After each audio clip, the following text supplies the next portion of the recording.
Hi friends, welcome to the law teller YouTube channel. This is Kolluru Ramanjal advocate. ఇప్పుడు నేను చెప్పే topic ఏంటంటే section 74 of the BNS. దీన్ని old ఐపీసీలో సెక్షన్ 354 ఆఫ్ ఐపీసీ అంటారు.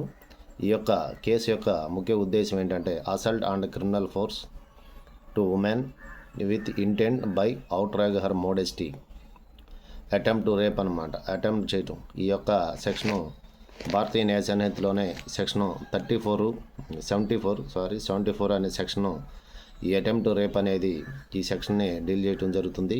అటెంప్ట్ టు రేప్ అనేది భారతీయ న్యాయ సంహితలో సెక్షన్ 74 అనేది నిర్వచనం ఇస్తుంది.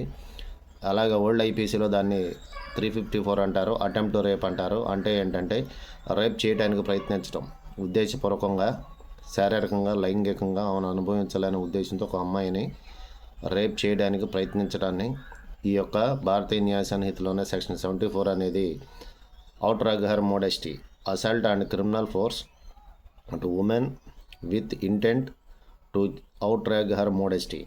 This is the 74 of BNS friends. ఈ యొక్క సెక్షన్నే 354 of IPC attempt to rape అని అంటారు. సో ఫ్రెండ్స్, ఈ case non bailable case, trial by the sessions court friends. అలాగే సంవత్సరం నుండి 5 నుండి 6 సంవత్సరాల వరకు శిక్ష పడుతుంది. ఈ కేసు జిల్లా కోర్టులో ట్రయల్ జరుగుతుంది ఫ్రెండ్స్. మరో వీడియోతో మళ్ళీ కలుస్తాను. Until then bye friends. Please subscribe my channel, like please, comment please, share please.